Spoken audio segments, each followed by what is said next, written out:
অন্তর্বর্তী সরকারের মাননীয় প্রধান উপদেষ্টার সাথে তার আমন্ত্রণে আমরা সাক্ষাতে এসেছিলাম। গুরুত্বপূর্ণ বিষয়ে আমরা পরস্পরে কথা বলেছি। দেশ আমাদের সবার, আমাদের সবাইকে জাতীয় ইস্যুগুলোতে ঐক্যবদ্ধ থাকতে হবে। এটা হলো আমাদের মূল কথা। মাননীয় প্রধান উপদেষ্টা আমাদেরকে আশ্বস্ত করেছেন যে তার মাধ্যমে দেশের কোনো অনিষ্ট হবে না, কোনো অকল্যাণ হবে না।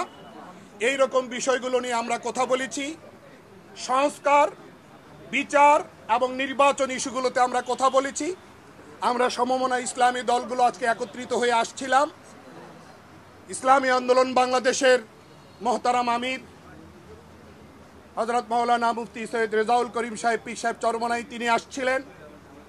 আমি জমিয়ত উলামা ইসলাম বাংলাদেশের মহাসচিব মঞ্জুরুল ইসলাম আফিন্দি, মাওলানা মঞ্জুরুল ইসলাম আফিন্দি এসেছিলাম।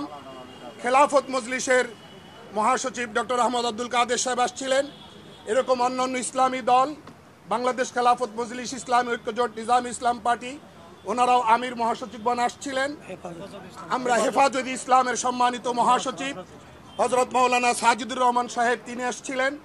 আমরা তারপরে গণ অধিকার পরিষদের যে সভাপতি জনাব নুরুল হক নূর সাহেব তিনি আসছিলেন। আমরা একসঙ্গে বাংলাদেশ খেলাফত মজলিসের শ্রদ্ধেয় আমির মাওলানা মামুনুল হক সাহেব আসছিলেন। আমরা একসঙ্গে অন্তরঙ্গ পরিবেশে খোলামেলা কথা বলেছি। নির্বাচন, সংস্কার, বিচার প্রশ্নে আমরা কথা বলেছি। আমরা মাননীয় প্রধান উপদেষ্টাকে বলেছি, অনেক আশা ভরসা নিয়ে জাতি আপনাকে এই দায়িত্বে বসিয়েছেন।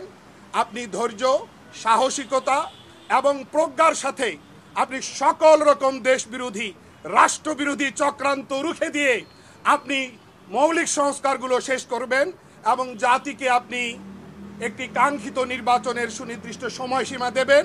আপনি ধৈর্যহারা হবেন না, আপনি হোপলেস হবেন না, আপনি কোনো রকম হেজিটেশনের শিকার হবেন না। আমরা ওনাকে আশ্বস্ত করেছি সার্বিক সহযোগিতা দেওয়ার, এবং তিনিও আমাদেরকে বলেছেন আপনারাও আমার পাশে থাকবেন, এই অন্তর্বর্তী সরকারের পাশে থাকবেন।